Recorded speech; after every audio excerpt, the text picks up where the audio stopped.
guys. Hey guys. Hey guys. Hey guys. I have no intention of editing today's video because it's been so long since I made a video. So at this point, hold on a second. Okay. At this point, I just really want to get something out to you guys. So today we're gonna do a whisper ramble. Whisper ramble. With a bit of a story time in it because I already told you guys I was out of town. I don't know if all of you saw my shorts, but those who did know, I was out of town and I couldn't make any videos. I was on a road trip, so that's really why I couldn't make any videos. Not that, just I was out of town. So I'm gonna tell you what I did. Yay! So I flew to Seattle. I had a friend of mine who was moving from Seattle to Texas, so she was wanting to do like a road trip, basically driving south, and I had never been to the West Coast before, never been. So it was my chance to go and enjoy it, and so I went out there. So I flew out. So a little bit of a little detail about me is that I am deadly afraid of flying.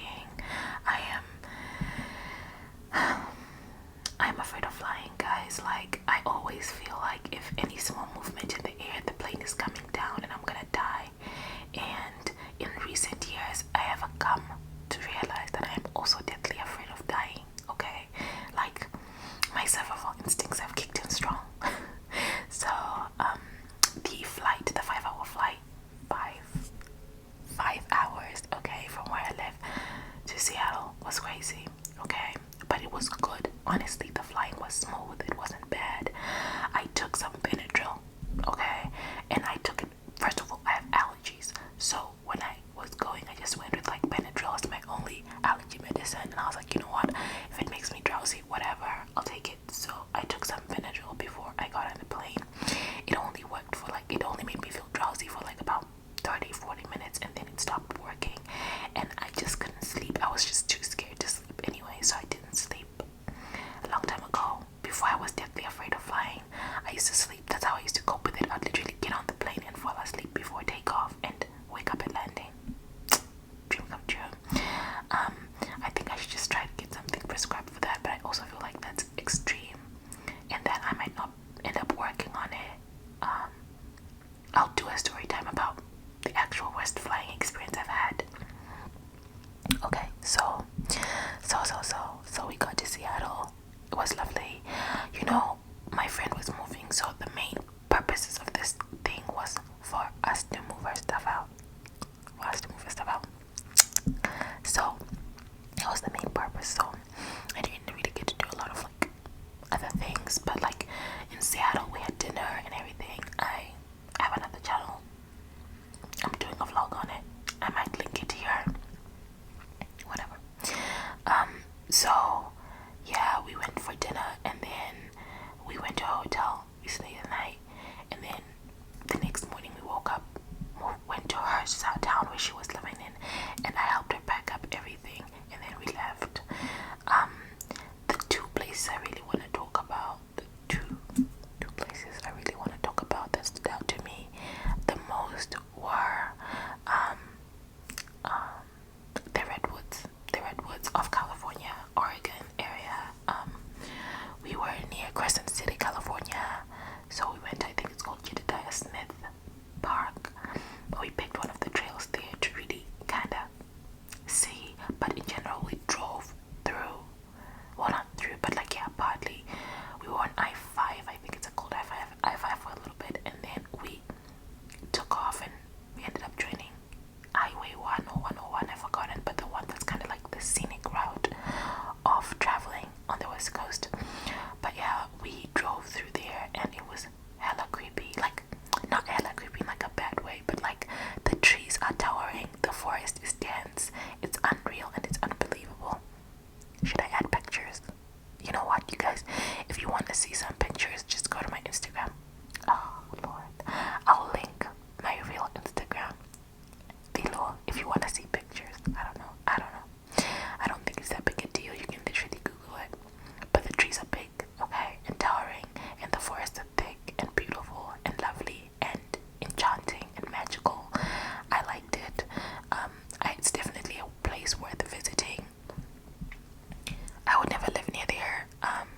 It was a little bit remote. Honestly, it was a little bit remote, but it was not that bad. We had cell service like most of the time. So yeah, that was place number one. Place number one. Place number one. Place number one. Place number two. This is the part. This is where the story time is. Okay. This is where the story time is. Okay. So this was about, that part is about my drive through Arizona. So we didn't go through the Grand Canyon.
gas station that was 18 miles was called Jake's. Shout out to Jake's.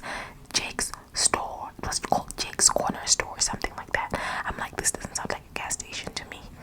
This is how remote this place looked, okay? This place looked so remote that I couldn't believe the GPS. That's how remote it looked.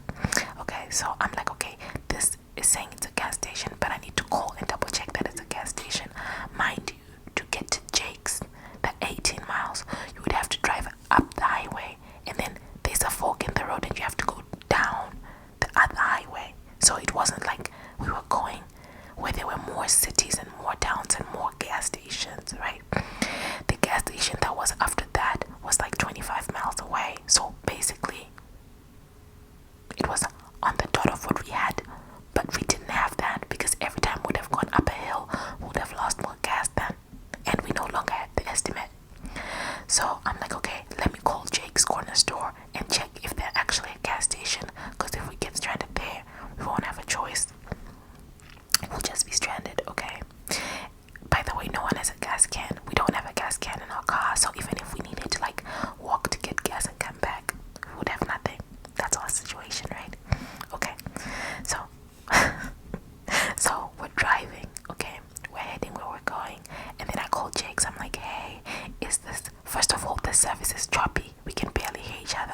kindness and hospitality. And if they don't give you that, one, you could be stranded. Two, you could be aggressed towards, like you could actually be physically harmed in some way. So that was what was going through my head. Okay, drama queen right here. So then we drive. Okay, we drive. This is what my friend does. She's like, listen, here's what I'm gonna do. Every time we're going down the hill, I'm not gonna step on the accelerator. Okay, we're just gonna use momentum. We're just gonna use inertia to keep going. Okay, and then every time that I need to use the gas pedal, I will use the gas pedal. So that's how we did it. Fortunately, we just ended up having this like huge, like just downhill portion of like the road. So she let go of the, and you know what, here's the thing, I'm in the passenger seat, right? Every time I feel her letting go of the gas pedal and we're free falling, I'm worried that the car has stopped. We've run out of gas. Does that make sense? Because you guys, you all know, you can feel when someone is accelerating. You can feel when someone is, not all of us, but most times you can feel when someone is accelerating, no matter how silent the car is. And when she would not step on the gas pedal just to kind of relieve, the gas itself, I would always be like, oh my god, we're out of gas now, like the car stopped. The funny thing is, neither one of us had been in a car that ran out of gas before. Like, we both didn't know what it would feel like, how it would seem. So I kept on freaking out. I kept on freaking out that it had happened already when it hadn't happened. Okay, so we made it to the gas station. And the gas station we made it to had gas. We were so happy. We were so relieved. And also, I had my first, I'll call it a real experience with Native Americans in that gas station.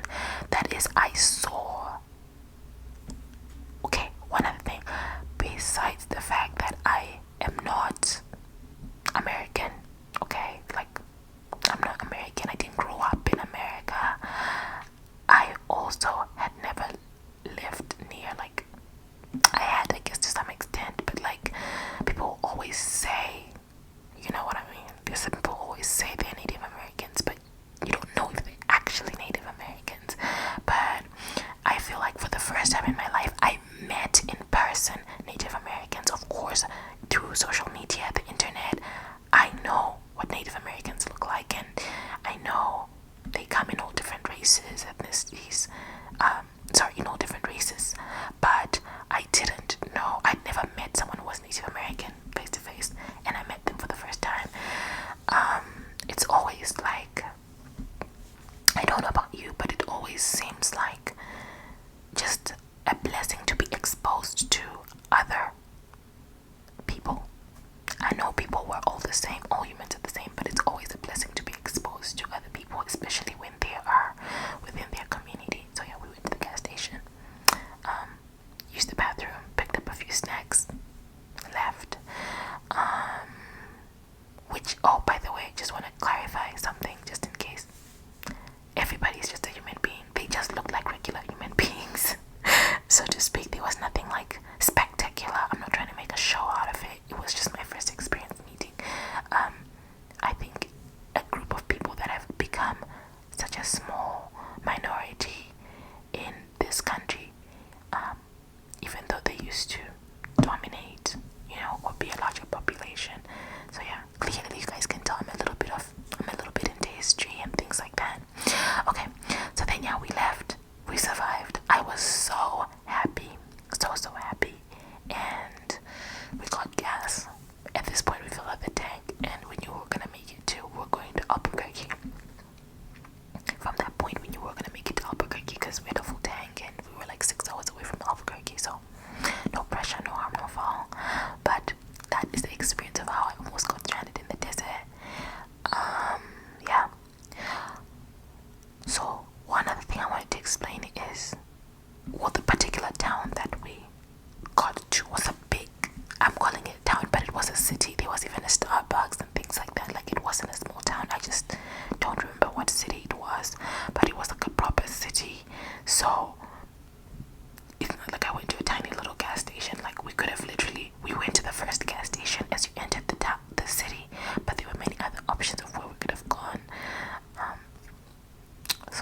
was my experience.